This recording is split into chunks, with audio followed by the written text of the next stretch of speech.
Welcome to Behavior Groups. I'm Kurt Nelson, and today Tim and I are going to do a deep dive into the hidden forces that hold us back from true fulfillment and success. Our guest is Dr. Bob Rosen, who is a psychologist, best-selling author, and trusted advisor to CEOs around the globe. And his latest book, Detach, explores the hidden attachments in our lives. Now, these hidden attachments often manifest themselves as fears and habits that weigh us down. Bob's thesis is about how letting go of these attachments can open the door to greater fulfillment and success. Now, Bob argues that what we often view as virtues, including our drive for success, our pursuit of perfection, or our need for control, that these things can actually become psychological baggage that weighs us down. In our conversation, Bob shares his personal journey through burnout and addiction and reveals why 80% of us 80% of us carry an internalized sense of ageism. And that limits our potential. I thought it was just because of our gray hair. It's more than that. He also explains why running toward our fears rather than away from them might be the key to setting ourselves free. Running towards our fears. Run towards your fears. I don't know. That's scary to me. There we go. All right. So Bob's approach is really appealed to both of us because it combines this Western goal-setting psychology with Eastern philosophy that Tim really loves, right? So together, these methods focus on letting go of outcomes, and they create a practical framework for leaders and for individuals who want to get out of their own way. So whether you're struggling with perfectionism, wrestling with control issues, or simply feeling weighed down by life's attachments, not like we know anything about that. Yeah, not at all. This conversation offers a roadmap for transformation. I'm Tim Houlihan, and we hope you sit back and relax with a finely detached pour of herbal tea and enjoy our conversation with Bob Rosen. Or maybe it's just whiskey.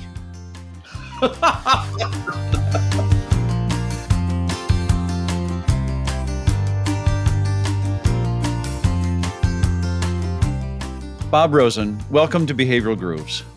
My pleasure. It's a pleasure to have you here, and we've got to start with our famous speed round, the couple of quick, fun, no-pressure questions. So first, would you prefer to learn a new language or a new instrument? Oh, a new language for sure. Oh, cool. What does one come to mind? I'd love to learn Spanish. I spent 3 months in Puerto Vallarta, Mexico, January through March, and I'd love to learn Spanish at some point. Is that an annual thing? Yeah. The last couple of years, we've been spending time in Puerto Vallarta, and we love it. Very nice. Cool. I like that. All right, Bob, are you a coffee person or a tea person? Generally a coffee person. However, I'm a decaffeinated coffee person because I've had atrial fib for 30 years. And so I try not to put caffeine in my body if possible. Yeah, for good reason.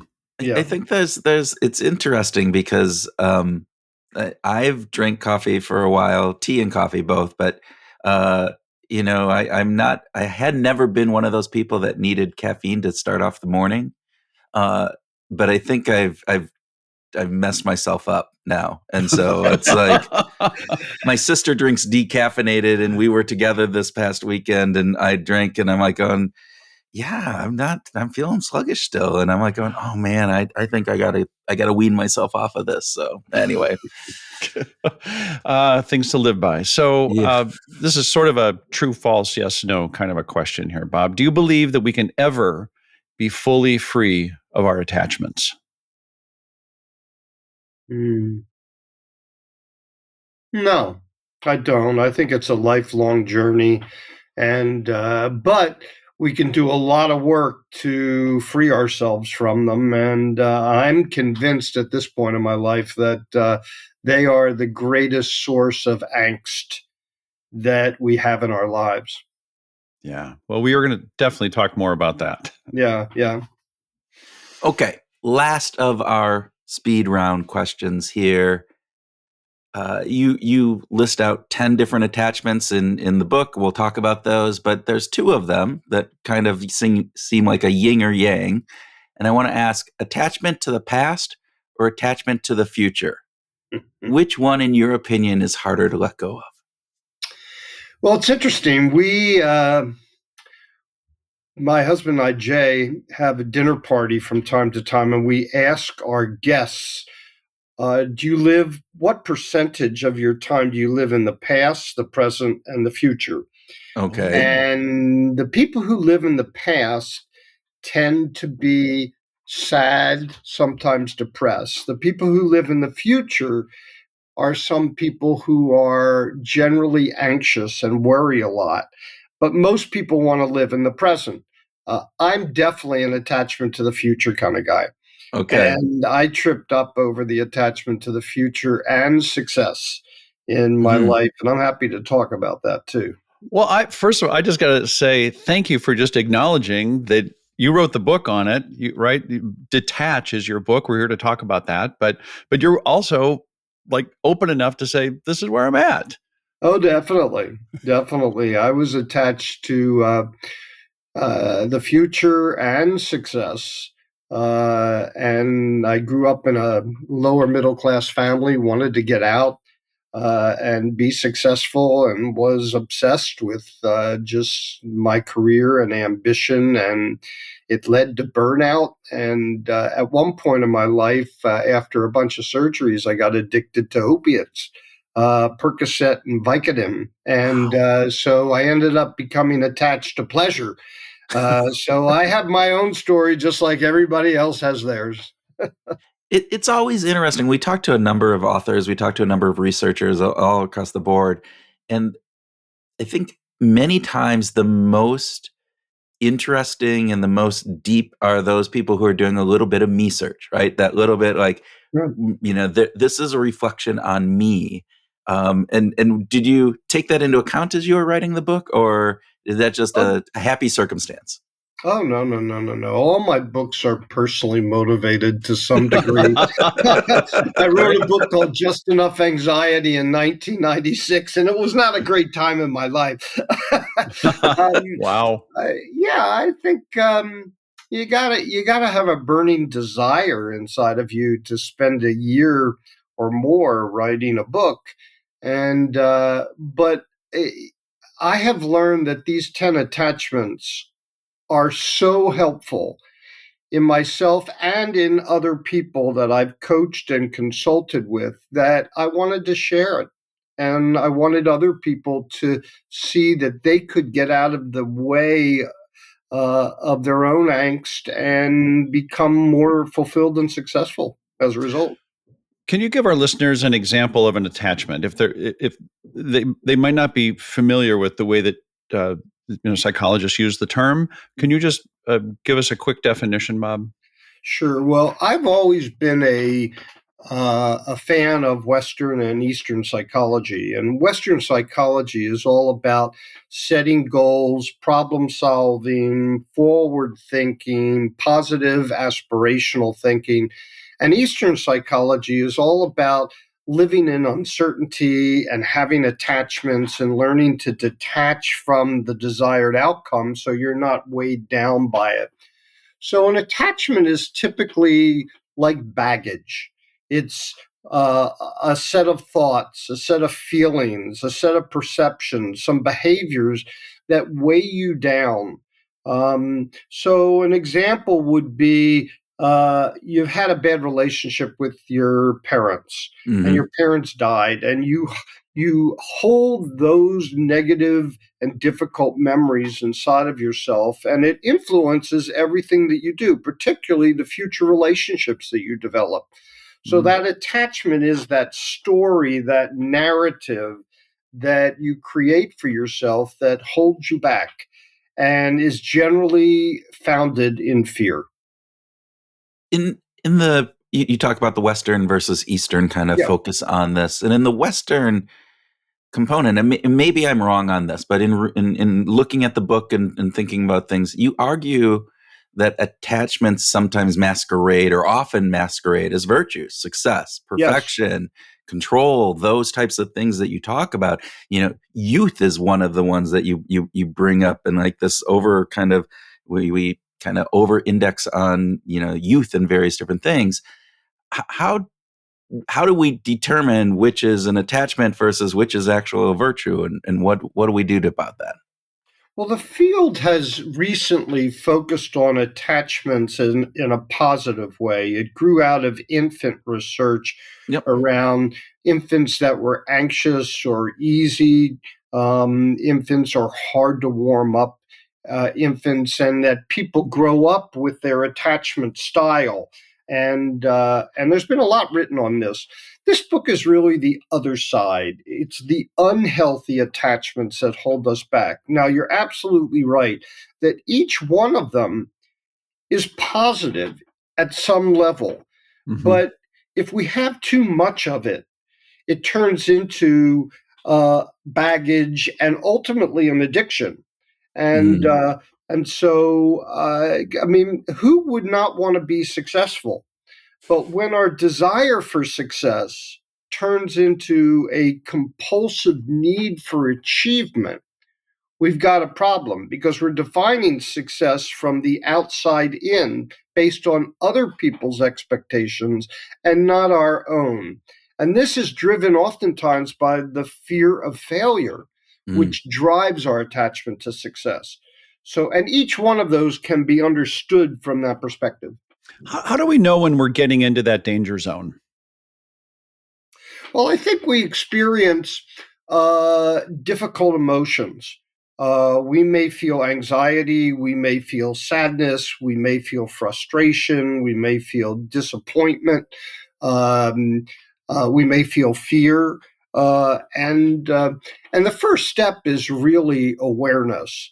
And I wrote a book called Conscious, and it was all about awareness. And when I say awareness, I'm talking about two parts of consciousness. I'm talking about your internal world in terms of understanding your thoughts, behaviors, feelings, as well as your external world in terms of how the world is showing up for you and the impact that those circumstances are having for you. And so the first step is really get yourself aware.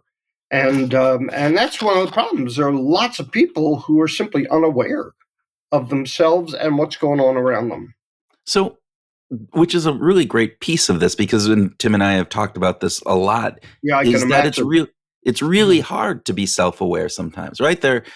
We go through life so many times of just being, just kind of moving and not necessarily having any of that cognition of thinking about what's going on in our life or bringing that back home to us. So how, if our listeners are out there and they're trying to go, okay, great, I need more self-awareness, but how do I go about doing that? What are some of the tricks that you can? Tricks is probably the wrong word. I apologize. It's not tricks. It's what are some of the actions? What are some of the ways that we can, as humans who might be prone to, just going through and not being self-aware, what can we do to be able to become more self-aware? Well, I think the first thing is to slow down. We're constantly running, and we run oftentimes to avoid difficult experiences inside of ourselves, but we also run because the world is so fast moving. Yeah. And so stopping, and that's why meditation is so helpful, or mindfulness, to stop and really look at yourself. I think the second reason why we have difficulty being aware is that we have a very ineffective relationship to change. We think that stability is possible, it's reality, when in fact it's an illusion, and uncertainty is reality. And every time we breathe into uncertainty.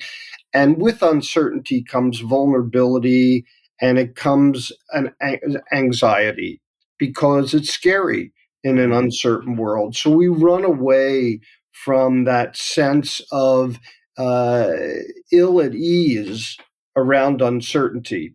And it makes it difficult to be aware. And the third reason is we are uncomfortable with being uncomfortable. And, we all have fears. And when we stop, we oftentimes get introduced to our fears, and that becomes uncomfortable. And so we don't want to feel discomfort. We're running too fast, and we have an old understanding of our relationship to change. And both of those lead to a lack of awareness. All three of them lead to a lack of awareness. Well, and yet there's this paradox that you write about, right? That we, at the same time that we value change, we want stability. We want acceptance, but we have ambition. We want novelty, but we actually really love the status quo. Right. Right. So how do we deal with that? Well, you get to the first attachment, which is the attachment to stability. I mean, we believe we can create stability in our lives, but there's no such thing. There is no such No thing. such thing. Every time we breathe, the world changes. And that becomes a problem if we don't see life that way. Mhm. And that's what the Buddhists teach us, is that, life is all about impermanence. And if you change your relationship to change and see that every time you breathe, you're constantly changing, it relieves some of the anxiety when change happens.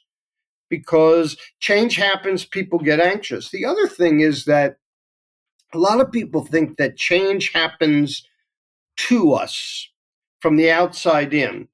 And one of the things that I've learned over time is that if you stay conscious and aware, you realize that change happens for us in order to learn, to grow, to fall down, to get up, to be something bigger and better tomorrow than we are today. So there's a lot of sort of philosophy about change that influences how we deal with it. But the attachment to stability is very, very common.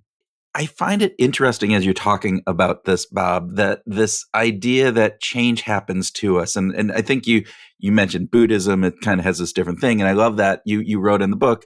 The Buddhist kind of component: pain is inevitable, suffering is not. It's how we Right. interpret that. I think there's a bunch of Stoicism, work. It's very similar. It's like it's about how we react to the things that happen to us, not the things that happen to us that are most important in how we ultimately show up in the world. So what can we learn? How can we take that, and what can we um, moving forward, again, if I'm a listener here, what are the one or two things that I need to be really focused in order to make sure that I'm not necessarily just having change happen to me, but I'm looking at it as a learning opportunity or growing opportunity? Well, if you take a snapshot in time, which most of us do, we live in the moments, we experience things in the moment, uh, we don't have perspective about what's going to happen to us in the future. And Mm, so we can't see that the sun's going to come up tomorrow. That things will oftentimes get better for us if we do our work and stay aware and learn.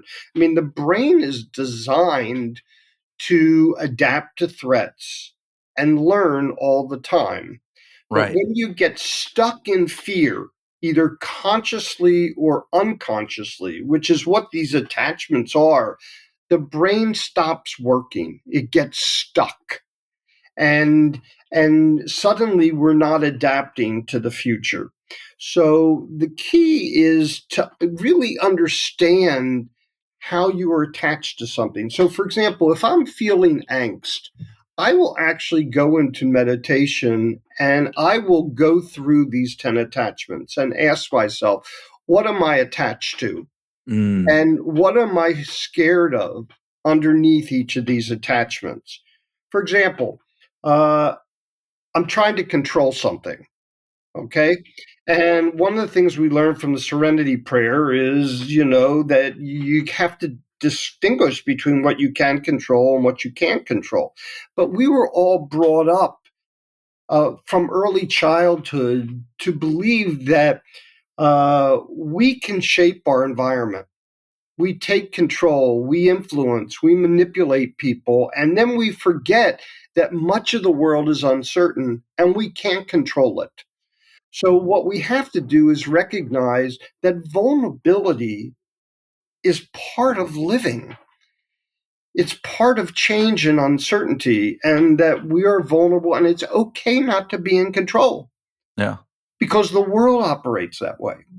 You, you brought up a really interesting piece of this is just that we don't know the future and we can't, that the sun comes up tomorrow.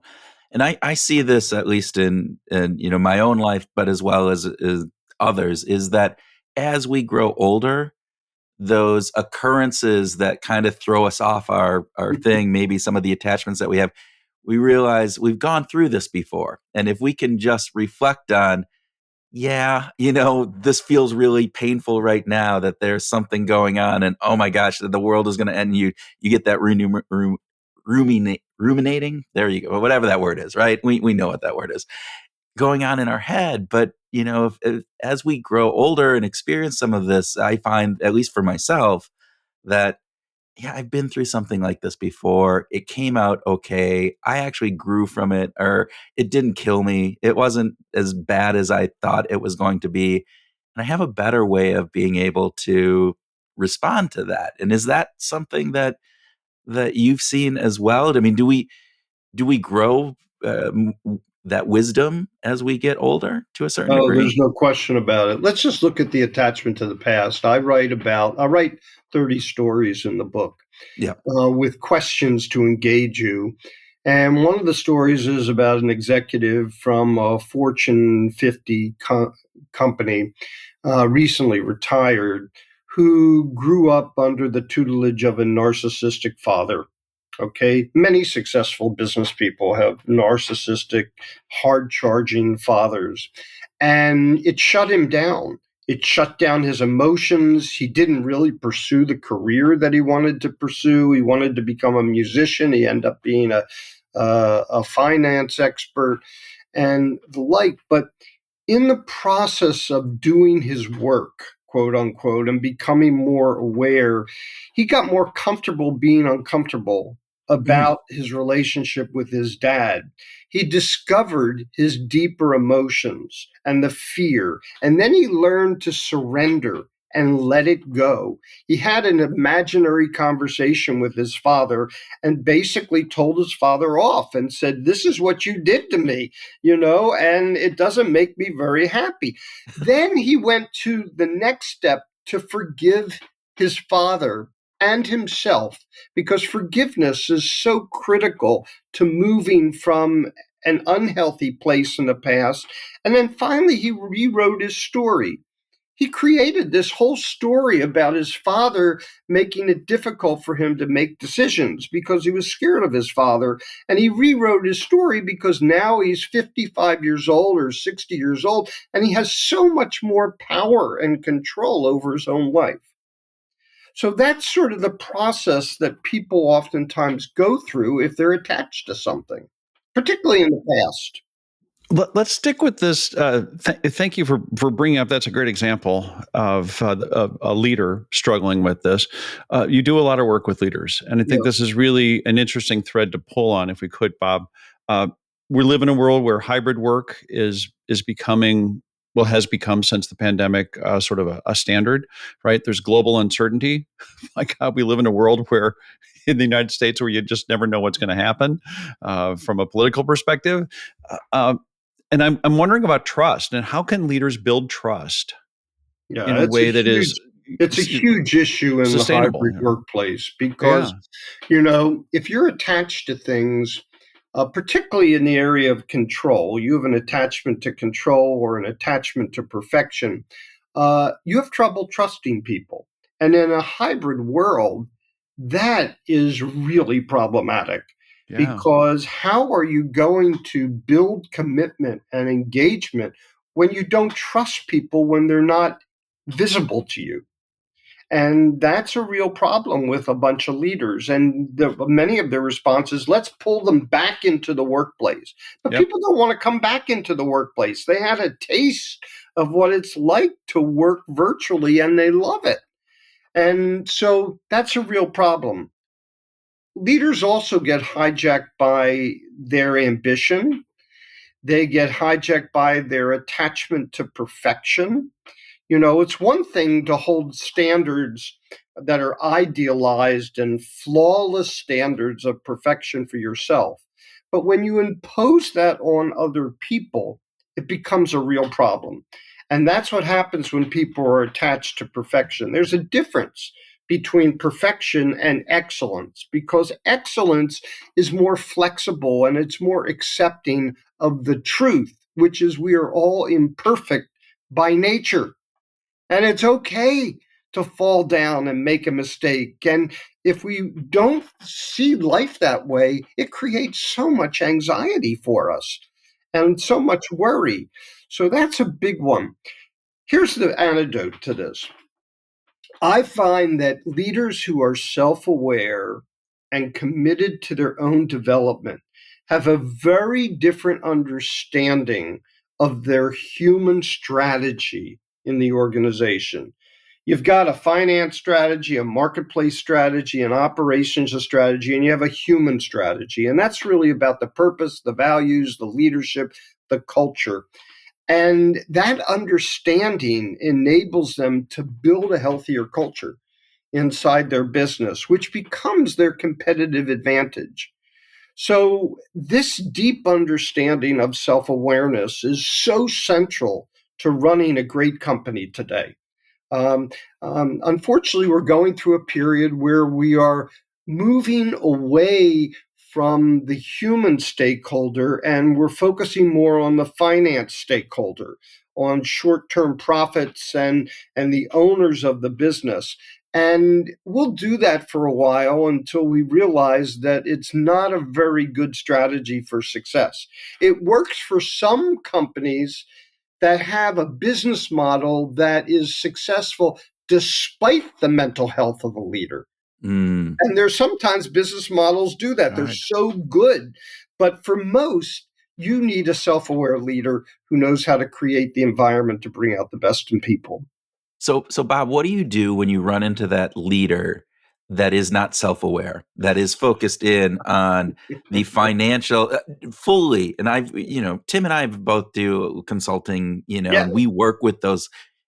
Oftentimes we don't work with those leaders, but those leaders are the leaders above the people that we tend to work with, right? And it is very difficult sometimes to get past that. And so how do you handle that? What do you do when you run into a leader who says their feelings, their emotions, that I trudge through it. I had to go through this and whatever, all the other things that come with Kurt, that is such a silly question. I'm sure Bob has never run into anyone like that. That's yeah, just crazy. right, for Yeah. sure.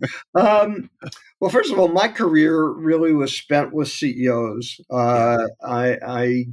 I got a MacArthur grant when I was 30, a MacArthur Foundation grant, and I became fascinated with the impact of leadership on people and organizations. And I started interviewing CEOs around the world in about 55 countries of large corporations, like Coca-Cola and Boeing's and Yep. Samsung, companies like that. And uh, as I noticed, there are certain ones that really believe their own PR. They've been successful continuously, Yes. and they've closed out external information coming inside of their head. So they really believe that they're responsible for their own success. And they become blind uh, to the whole feedback link.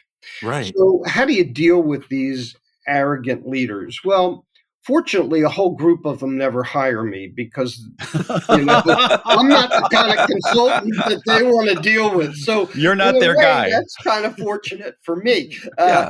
Um, However, um, there is a way to penetrate the narcissistic veneer. I mean, one of the things that we don't realize is that narcissism is a defense against inadequacy. So people pump themselves up because they don't feel fully adequate inside themselves. And if you can get somebody to get in touch with that feeling and to talk about it, it sort of disintegrates the veneer of the narcissism. Now, it's really hard for an employee to do that because the employee, that the leader feels the need to be strong and all knowing in front of the employees. So they would never let their hair down, but they might to a board member. And they might to an outside advisor, but you have to be careful about how you navigate around that veneer of arrogance. Um, for a middle manager, an employee can engage other people in a conversation with the leader and basically approach them in a kind and nice way and say, look, this is how you are getting in the way of your own success. We want you to be successful, but this is what you're doing to alienate us. And we don't want you to do that because we are in your camp. Yeah. So, because most of it is driven by fear of failure, fear of inadequacy, but it's very deep seated. So it is a hard defense to deal Yeah. with when you're working at the top of the company. Yeah. Thank you, Bob, because I think that the just the acknowledgement that there is that seed of fear that some of this is coming from, that maybe sense of inadequacy and kind of the blocking out of anything else, because this has worked for me in the past. It's what I know. You talked about the control. All of those facets are there, and I think it's just a really important part to say you have to tread very carefully. And to your point, particularly if you're an employee and you're managing up, because there are going to be potential, emotional repercussions that manager, that leader is going to feel. And if you don't handle it in a way, that could have some negative repercussions for you. So, Yeah, absolutely. Now, one of you mentioned youth, and a lot of people, there's another one of the attachments is the attachment to youth. And this is really a tough one because how often do we idolize our youth and diminish our older citizens? And nowhere is this more insidious than inside our own minds. yeah. 80% of us carry internalized ageism. We hold biases and prejudices against older people. So, and it doesn't just happen with older people. People who are in their 20s are the most stressed out of any generation these days. Career, finances, relationships, really, really high that anxiety level. People in the middle of their careers uh, often get on a trajectory like this and they become obsessed with the rewards and the money and the goals at the expense of their connections and Mm, relationships to other people. And then older people have a difficult time oftentimes moving into retirement because there are two paths there. One is a path of enlightenment and love and connection and legacy and learning. And the other path is one of regret and isolation and loneliness. And there's so much research that shows that people who get the psychology of aging right live between 8 and 20 years longer. oh my gosh. Yeah, it's incredibly powerful. They live a healthy lifestyle, they find purposeful hobbies, they build great relationships, they maintain a youthful personality, and they confront and eliminate their internalized ageism. And you can live decades. Now, it's on average, obviously. If Yeah. somebody develops cancer in early 60s, it may not happen, but on average. So this attachment to youth is really a powerful one. So Bob, on that, does it reflect on me when I dream that I still have hair and I'm youthful and I can do? I'm sorry, that was just a yeah. Enjoy your fantasies. I think the question is, how often are you dreaming about having hair, Kurt? That's probably too much. That's all I have to say. I finally think I've gotten to the point where I visualize and I have and we won't go into all this. No, I I'm think just going to let it. no, I'm going to that's let this drop here, and we'll move on. well. I love this topic about our About my hair? What is it? no about youth. um, but I'm also I'm curious about you write about aspirations and you talk about replacing attachments with aspirations. And by the way, I love that. Absolutely love that concept, Bob. That's a really cool way of thinking about it. What kind of tips could you give leaders to think about ways of reframing attachments as aspirations? Well, each attachment in the book has its own aspiration. So, for the attachment to stability, it's really changing your relationship to uncertainty and change and being more agile. For the attachment to the past, it's really around forgiveness. Mm, For the attachment to the future, it's really about learning to be content in the present moment. For the attachment to control, it's all about vulnerability. It's all about accepting that you are not in control of a lot of parts of your life. That is okay, and that we are all vulnerable. For the attachment to success, it's about moving from a scarcity mindset to living to a mindset of abundance. You have everything that you need in life right now. But oftentimes, because of our fear of failure and our anxiety about our own success, we feel that the cup is half empty mm. versus half full. And if people could just accept the fact that you have everything that you need right now, and people might say, well, I don't have as much money as I want. I want a new boat. And that may be true, but you don't need that boat to be happy. In fact, oftentimes it's the opposite. People say the first day that you have a boat is the best day of your life. So, um, to deal with the attachment to perfection, you got to limit um, and pursue excellence, not perfection, and fall in love with your imperfections, to confront your inner critic, and to lead by constructive impatience. The attachment to pleasure is an interesting one because many people are attached to pleasure, and it could be alcohol, drugs, social media, cigarettes, overeating, gambling, shopping, you name it. And it's all related to the dopamine inside our brains. And what happens is when those desires are driven by dysfunctional grasping, we got a problem. Because what happens is that we don't understand the difference between desires, habits, attachments, and addiction. And we're not comfortable with being uncomfortable. And life is uncomfortable at times. It's reality. If I don't have anxiety, just enough anxiety before I'm giving a speech, there's a Right. problem. You Oh, know, yeah, there's a yeah. problem. Mhm. So the attachment to youth is really about aging gracefully and developing what I talked about. The attachment to self is really about learning to be alone in the world and connected to the world at the same time. But many people get stuck in an isolation tank with their own thoughts and feelings and needs, and they don't connect. They're not generous, and they have trouble building relationships. And that's a problem. And the secret is to learn how to love generously. Um, Can you expand on that? Because I think that is an interesting concept. This idea that it's this element of we need to be enough with ourselves, but we can't be too much with ourselves. We need those connections and variety of others. And how do we manage that?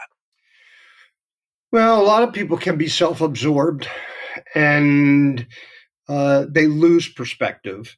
Yeah. A lot of people are fearful of being hurt or rejected. And Mm. so they stay inside their own psychological house and don't tiptoe outside, and they never get to build the relationships that they want. Um, Emotional maturity and caring relationships come from loving yourself, which is, I think, one of the most important things that we do. We have to love ourselves. Fortunately, it's one of the easiest things we can do too. Just love Oh, yourself, snap your fingers, you're done, right? right. And but so many people don't. So many Yeah. people don't love themselves. And it's the cause of a lot of problems. So, first of all, is learn to love yourself, and that will free you up to love other people. And then the last one is the attachment to life, which is really a very important one. Uh, we are not told and taught how to live life's ups and downs. Nobody teaches us really about how to do that unless you have a really good parent who does that. And so there is a natural process of birth and growth and loss and death of projects, relationships, of philosophies, our own life, the death of an animal, a pet. And we have to learn how to live in that cycle of life and death. But many of us are too attached to life rather than dealing with loss and death. And that is a real problem too, because life doesn't work that way. It has its ups and its downs. And so we got to let go of some of these old philosophies that don't work. And they create fear for a lot of people. Hey Groovers, quick break from the conversation to talk about something we don't bring up enough on the show. Yeah, that's right. When we're not behind the mic, we're working with organizations to apply behavioral science in ways that actually move the needle for leaders, teams, and whole cultures. So whether it's designing smarter incentives, boosting engagement, setting goals that actually stick, or helping teams navigate change, we bring real science to real workplace challenges. And we don't just talk theory. Our approach blends research-backed insights with hands-on strategies that drive results. Now, we've seen small behavioral shifts lead to big wins in Fortune 500 companies and scrappy startups and even in mission-driven nonprofits. Yeah, and we bring the same curiosity, creativity, and care to our client work that we bring to every episode of the show. Really, I think people might want more than what we bring to the show. Yeah, you probably have a point there. You're probably right. Okay, so we'll bring more care and creativity to our work with you and your teams than what we do on the show. Yes, more care. So if you're ready to build stronger motivation, better team dynamics, and maybe even make your workplace a little more groovy, yeah, reach out to us. Grab us on LinkedIn or Facebook, or just drop us a line. We'd love to help you and your team find your groove. Yeah, that last one you talked about, and you kind of reframed it as this. We the loss part of it, right? Is we are not good with the loss, and I think that is a huge aspect. And again, we go back to the behavioral science of this, and we go back to Kahneman and Tversky, and they talk about loss aversion and how losses, feel that much more painful than an equivalent gain. All of those factors play into that. So what do we do? How can we overcome that sense of forebode of letting something go of that, whether it's a life or just a loss of something else? Well, some of this just comes down to acceptance of reality. Okay. Just like with change, um, we have to get in. We have to embrace the reality of uncertainty. Mm, The same thing is true with loss. Life is full of loss, yeah. and it's okay. And it comes with difficult feelings, but the feelings don't have to last, but you have to stay with them. So the problem is that people run away from those uncomfortable feelings and they never go away. They're always there unconsciously. And that's why dealing with the fear underneath each of these attachments is so important. And that's where awareness comes in. We're not running away from our fears, we're running to our fears, and our fears will set us free. Mm. I'm just like had to just take a moment there just to like let that resonate. That's really beautifully said, Bob. On this show, we talk with a lot of people about finding their groove, about living your groove. You have lived a full life. Yeah, You I have have. you I haven't feel lived very like this. fortunate about that. Yeah. Right. Nor have you lived sort of this perfect straight line experience of success after success after success after success. Uh, it's been a curvy line. It's been part of the wabi sabi that you've talked Yeah. about, right? Yeah. Some of the successes and losses. In when it comes to your own life, how do you get back in your groove? How have you found your way to Mm. when you realize you're out of your groove to get back into your groove? Well, it's a great question. I think step one is to know yourself. Mm, Okay, you got to know that you're out of your groove, and that's okay. Okay, you don't have to run away from it. It's just part of being a human being. Is that you're going to be out of your groove, and so I think knowing yourself is very, very important. I think the second thing is to be yourself, and be yourself is accepting where you are and accepting who you are in the moment. And a lot of people run away from the truth about who they are. And then the third thing is to love yourself. mm, So because if you don't love yourself, you won't be able to get through the first two. mm, And I believe that here's the thing. I believe that every moment of our life we experience consciously or unconsciously the moment in fear or love. mm, And when we experience the moment in fear, it takes us down a path that is uncomfortable, and we either deny it, we get stuck in it, or we move through it. When we experience that moment in love, it frees us. It allows us to see the sun shining. And and I know that's metaphoric, but I think it's really true. Uh, and so I'm always searching for those moments of love. And when I feel fear, I don't run away from it. I allow myself to experience it, and eventually it goes away mm. if I experience it fully. Because, and it's just your philosophy on life a lot of times. And people carry a lot of baggage that Yeah. gets in the way of their happiness and success. Hence, detach. Hence, detach. That's why Yeah, I wrote this book.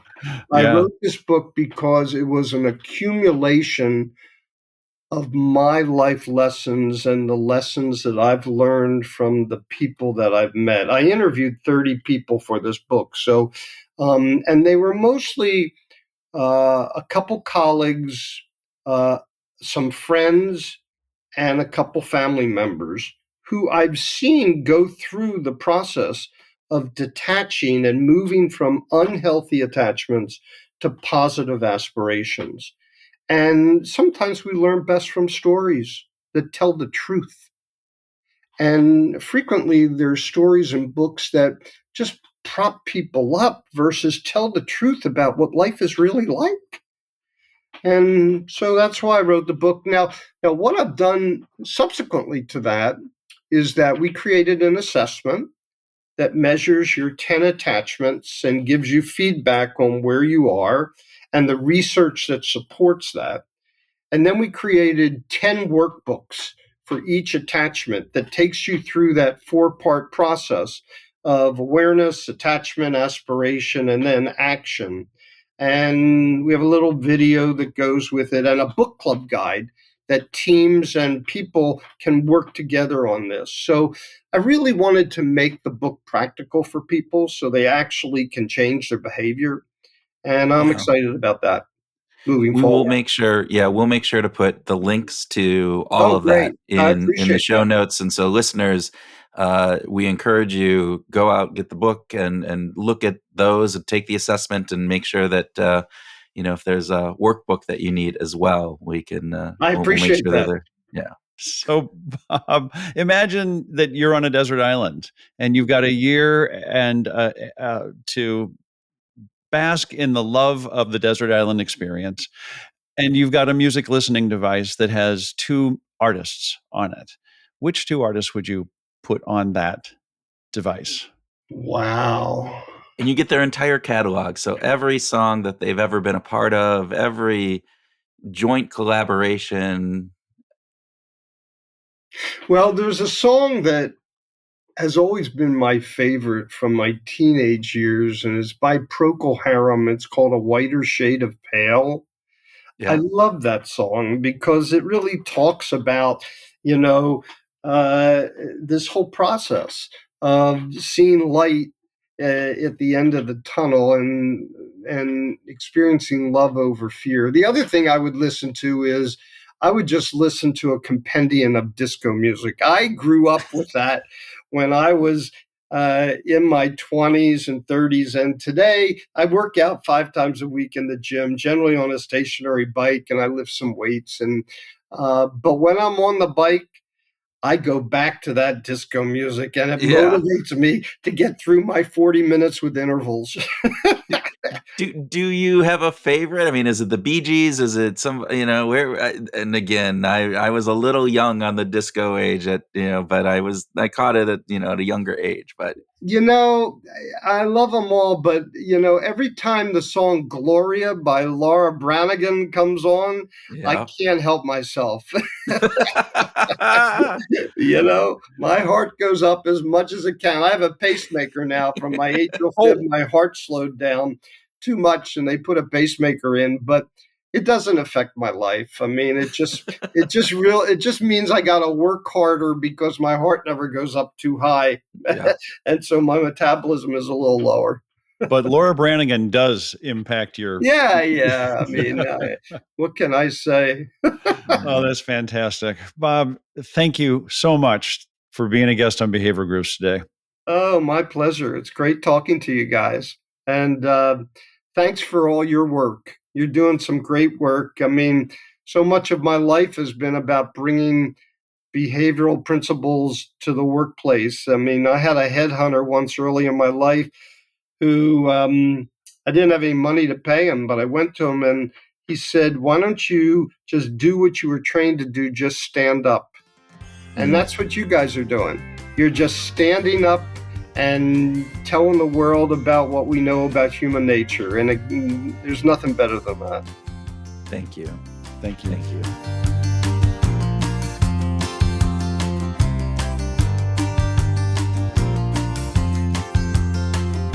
Welcome to our grooving session where Tim and I share ideas on what we learned from our discussion with Bob, have a free-flowing conversation, and groove on whatever else comes into our running too fast brains. I like that. Yeah. I like running too fast. I don't like running too fast. I like the idea that you capture that to call it out because I think that that's a great thing that we should focus on today. See, now I like to run fast, which I don't do, but my brain running too fast. Do you actually like to run fast? If I could. If I could. I think it would be fun. Run fast? Speedy Gonzalez, right? Yeah, Superman. Yeah, He's a fast runner. Usain Bolt, there you go. Usain Bolt. Yeah. But our brains running too fast is not something that is good.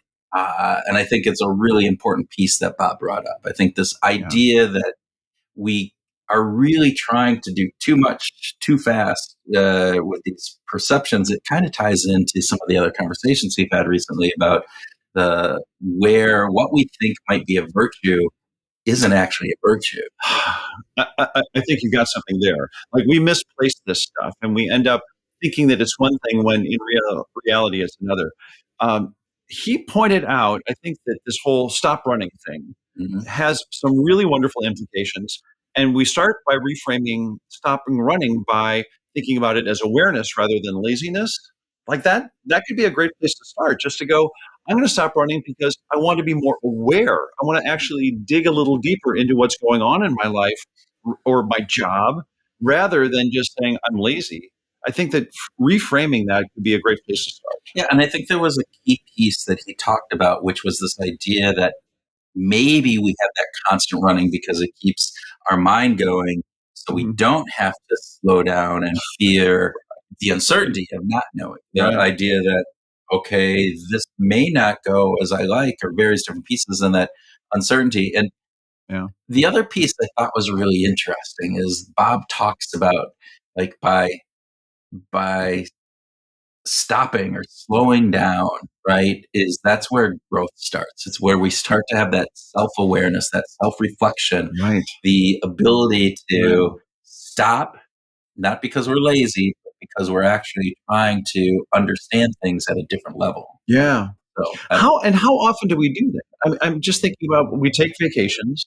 Most people take some kind of a vacation to step away from work to rest and recuperate, recover. But how often are we actually being reflective in yeah, that time as well?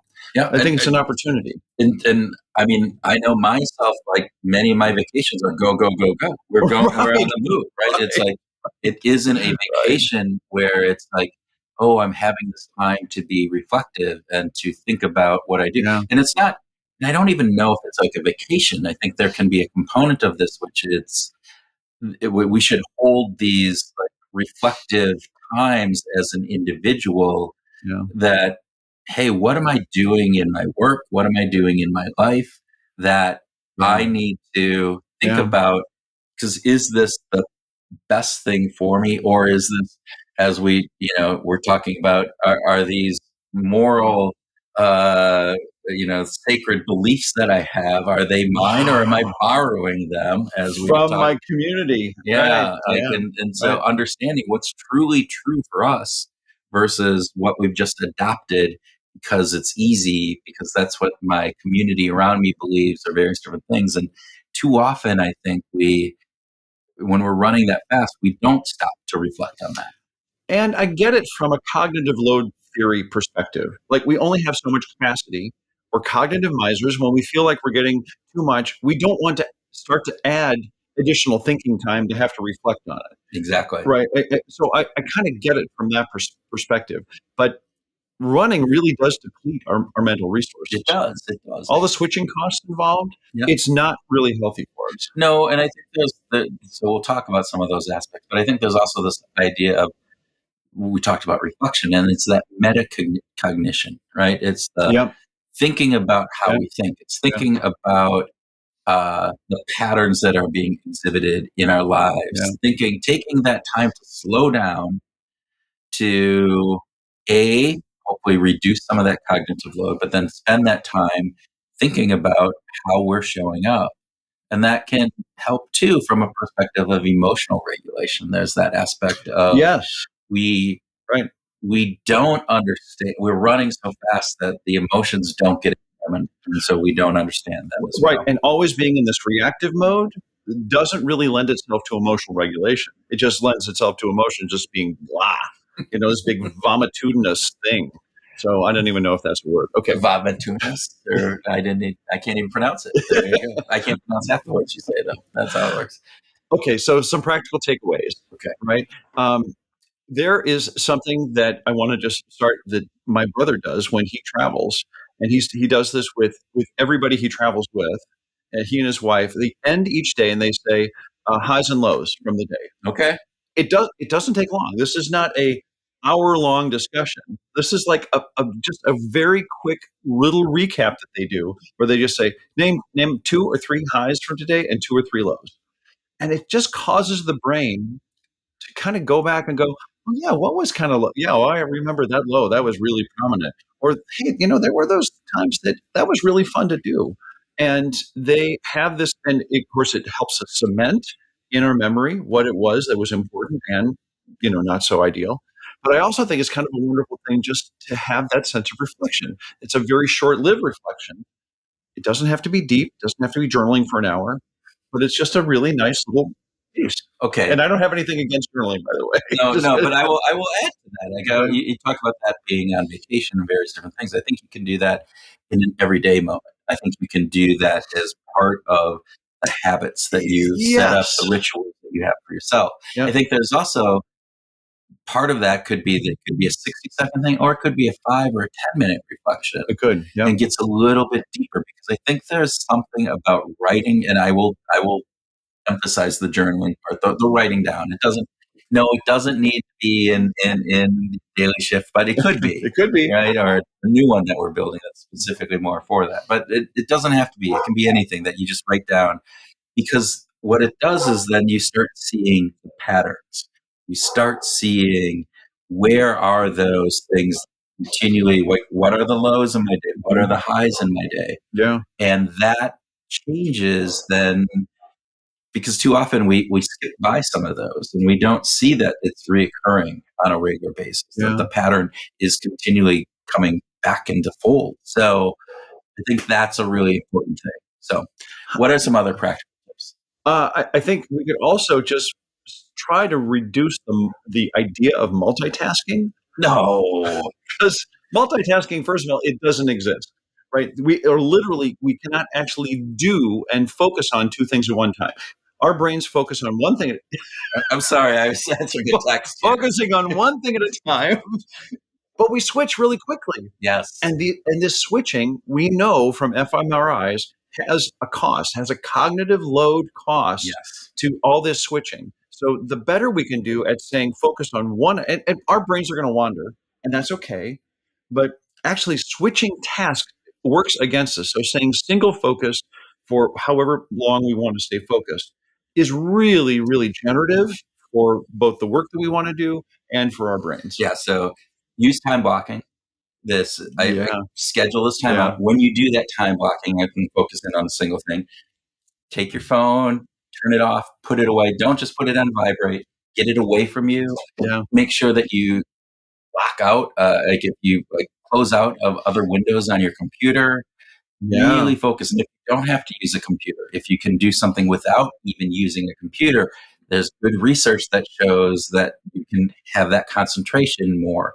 And don't set like a 3-hour concerted piece. No. Make sure basically, what was it? 90 minutes is kind of the extent, and maybe even much less is 30 minutes to really focus in on something. And then give yourself a brain break. Make sure you allow yourself to stop thinking and stop focusing in on that, and focus in on something fun, something else, rejuvenate your brain, give it that pause, and then get back into it if you need to. Absolutely. And with that, so there are these aspects called micro pauses that you can do, right? So breathing exercises.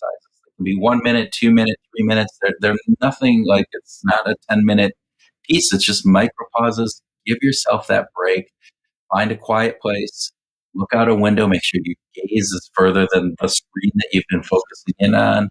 Right? Look towards the horizon, and then close your eyes for 60 seconds and focus in on your breathing. Deep breaths in, long exhales out. So. You've practiced a Japanese model in the past, right? Where it's before you make a decision, that's a decision making. Decision making model. Yeah, right? 2 breaths, 7 breaths. So it's make sure that you take. So before making a decision, make sure you take 2 breaths in. So kind of remember that. But then that's so that you don't make too fast of a decision, and hopefully you can activate your system to thinking. Mm-hmm. But there's also this aspect of make sure that you make a decision before 7 breaths. Now, this isn't like buying a home or who you're going to get married to, but it is those everyday decisions that come to you in various different things. And too often we get analysis paralysis. So if you set this kind of, hey, don't make the decision before you finish 2 breaths, but make sure that you make the decision before the end of 7 breaths. Yeah, fantastic. And don't hold your breath at the end of 7. Good call. You can keep holding your breath. Just nod. Is there anything else we want to say? No? You're doing good. Yeah. If you're listening, Kurt is just holding his breath. That's all he's doing right now. Okay. Here's an observation. Keep holding, by the way. Slowing down isn't about stepping off the treadmill. It's about stepping into your own awareness. How about that? Okay, now you can. Yeah. All right, it's similar. It's Okay. similar in a way to subtraction, right? And Yeah. you can add a lot of value in your life by subtracting some of those negative things, whether that be running too fast, constantly go, just pausing. Check out our conversation, which we love so much with Heidi Klotz. Oh, yes. From a couple years ago. We'll have a link to that. So also join our Substack and get more insights from the episode, as well as additional ideas on related topics in this week's newsletter. And what's coming up in October 2025, Kurt? Halloween. And Uh, something here, Witches, something related to behavioral grooves. Oh, something creative. Something related to We're going to hold our breath. our anniversary. Oh, that's right. We're having a live event in Minneapolis Yeah. for our 500th episode. It won't actually be the 500th, but it'll be right around. We have 500 episodes that we have done and we're in our 8th year. We've started 8 years actually at the beginning of October. So that's crazy. It is crazy. 8 years. Yeah, we've been doing this. But we're going to have a live event. More information to come. Hopefully this episode will be out before that. If not, it's too late. No, it's too late. Yeah. Sorry. Unless you were there, and then it would be awesome. So hope you're there. Maybe the biggest surprise, though, is that by doing less, you can actually focus better. And you can use that new power that you acquired by doing less, by slowing down, and use it this week as you go out and find your groove.